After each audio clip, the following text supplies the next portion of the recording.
Mesdames, Messieurs, bonjour et bienvenue à une nouvelle édition de Midi au Caire. Tout de suite, nous commençons par le Premier ministre Moustapha Madbouli qui a tenu hier une réunion pour poursuivre les efforts déployés pour activer la coopération entre l'Égypte et le Soudan du Sud.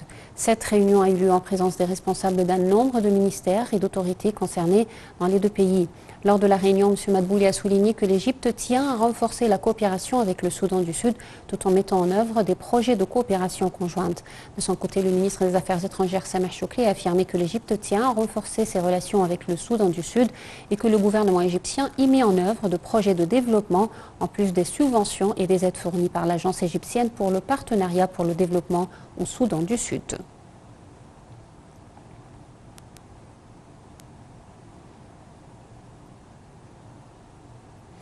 Dr Moustapha Madbouli a également tenu une réunion pour suivre la situation de la légalisation des terres transférées dans différentes juridictions vers les nouvelles villes, en présence du ministre du Logement, Dr Hassim El Ghazar.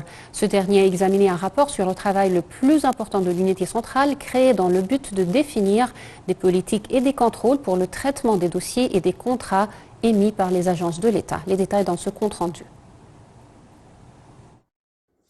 Le Premier ministre Moustapha Madbouli a tenu hier une réunion pour suivre la situation de légalisation des terres transférées des différentes juridictions vers les nouvelles villes, en présence du Dr Hassim El Ghazar, ministre du Logement, des Services publics et des deux communautés urbaines, Dr Walid Abbas, vice-président des nouvelles communautés urbaines, autorité et un certain nombre de responsables concernés.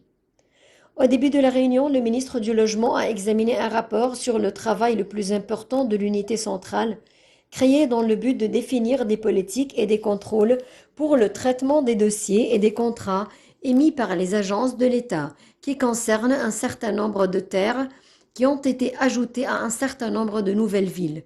Le ministre du Logement a également discuté en détail de ce que l'unité centrale a fait pour traiter les demandes de légalisation des conditions soumises sur le terrain dans chacune des villes de Chir Zayed, Nouveau Sphinx, Octobre, Nouvelle Abour, Chourouk et Nouvelle Octobre, expliquant que le nombre de demandes étudiées et approuvées par l'unité a atteint environ 22 000 demandes pendant la période du 17 mai 2023 au 15 avril 2024, avec une superficie de plus de 30 000 fédans.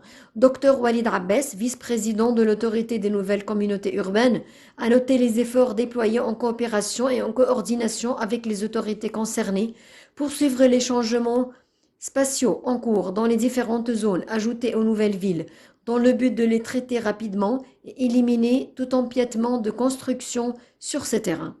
Au cours de la réunion, Dr Walid Abbas a également abordé la question de l'ajustement de la situation dans un certain nombre de nouvelles villes et les demandes soumises à cet égard, soulignant la situation de planification des zones ajoutées à ces villes et les installations réalisées disponibles pour eux, comme les routes, les conduites d'eau et autres.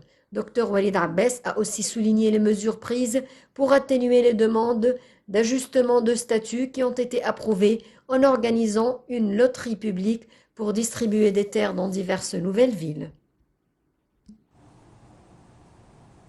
Le Premier ministre s'est aussi réuni hier avec des responsables de la société automobile Al-Mansour. Au cours de la réunion, M. Madbouli a évoqué les opportunités de fabriquer de nouveaux modèles et produits en Égypte. M. Madbouli a également dit espérer que la société Al-Mansour soit un partenaire principal dans la mise en place de la stratégie nationale pour l'industrie automobile adoptée par l'Égypte. La réunion était centrée sur l'examen des plans de l'expansion de la société sur le marché égyptien et sur les étapes à suivre afin de produire un nouveau modèle pour la société AMG. Ce processus devrait commencer au premier trimestre de 2025 avec des investissements étrangers directs estimés à 20 millions de dollars, assurant quelques 5 000 emplois directs et indirects. Le Conseil des députés, présidé par le conseiller Hanafi Gebeli, a donné son accord de principe au projet de loi présenté par le gouvernement concernant la loi unifiée de l'assurance. Le projet de loi vise à grouper toutes les lois concernant l'assurance dans une seule loi unifiée. C'est la première fois que le marché de l'assurance possède une seule loi globale qui organise les mécanismes de la supervision et du contrôle des activités de l'assurance en Égypte. Plus de détails dans ce commentaire. La Chambre des représentants s'est réunie hier pour la première fois dans la capitale administrative pour promulguer le projet de loi sur l'assurance unifiée. Cette réunion intervient dans le cadre de la phase du fonctionnement expérimental du siège du Parlement. Le nouveau siège du Parlement dans la nouvelle capitale administrative est considéré comme une icône de l'urbanisme moderne, car il allie modernité et authenticité et reflète les caractéristiques de la nouvelle République. Le bâtiment est un édifice architectural conçu par les Égyptiens selon les normes internationales. Il a remporté de nombreux prix en tant qu'exemple réussi du développement durable. Cette réunion était intervenue dans le cadre de la phase du fonctionnement expérimental du bâtiment de la Chambre de représentants égyptienne.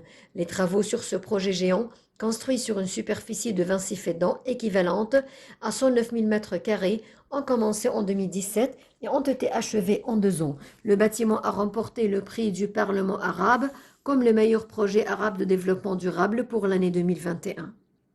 Lors de la session d'hier, les députés ont examiné les rapports de la Commission mixte des affaires économiques, des bureaux de commission des affaires constitutionnelles et législatives, des petites, moyennes et micro-entreprises, de budget ainsi que du projet de loi soumis par le gouvernement sur l'assurance unifiée. Ce projet de loi vise à regrouper les lois réglementant l'assurance en Égypte en une seule loi. Le projet de loi introduit également des mécanismes de transformation numérique et offre certains types de protection aux citoyens qui n'avaient pas dans le passé, comme des couvertures de responsabilités professionnelles pour certaines professions indépendantes, telles que les médecins, les avocats et les comptables. Le projet de loi vise également la mise en œuvre de la stratégie d'inclusion de l'assurance pour atteindre les citoyens non couverts par les services d'assurance. L'objectif est aussi de protéger les gens contre les risques naturels comme les tremblements de terre, les inondations, les tsunamis et les fortes pluies. Il a également permis aux assureurs immobiliers d'ouvrir pour la première fois de nouvelles branches telles que le crédit et l'assurance agricole. Coïncidant avec les célébrations de l'Égypte et des forces armées à l'occasion du 42e anniversaire de la libération du Sinaï, le commandant-chef des forces armées, ministre de la Défense et de la Production militaire, le général d'armée Mohamed Zaki, assisté aux procédures d'inspection de l'efficacité technique des unités d'artillerie de la présidence générale qui ont été jointes aux formations tactiques développées selon les derniers systèmes de combat.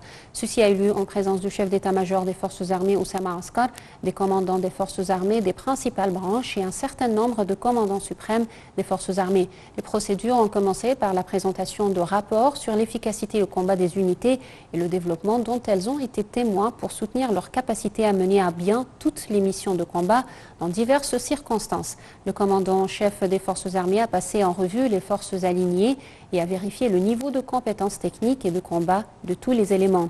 Le général Zaki a prononcé un discours dans lequel il a transmis les salutations et l'appréciation du président Abdel Fattah el-Sisi, commandant suprême des forces armées, aux éléments alignés et sa fierté pour leurs dons et leur sincérité, ainsi que leurs efforts pour protéger la patrie et préserver les capacités et le caractère sacré du peuple égyptien.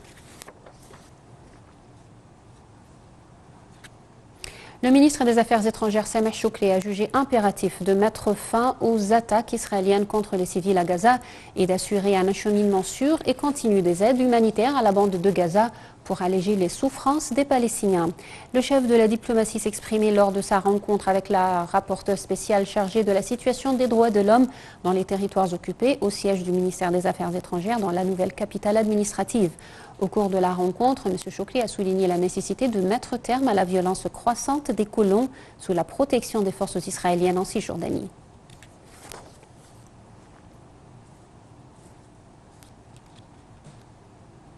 L'Égypte poursuit toujours ses efforts en vue de garantir l'acheminement de la plus grande quantité d'aide humanitaire vers la bande de Gaza à travers les points de passage de Rafah. 8 camions d'aide humanitaire sont entrés dans la bande de Gaza par le terminal de Rafah et 250 camions outre sont entrés via le terminal de Kerem Abou Salem. 4 camions citernes et 4 camions de solar sont entrés dans la bande de Gaza via le terminal de Rafah. Ce dernier a également accueilli hier 31 Palestiniens blessés, accompagnés de 49 personnes.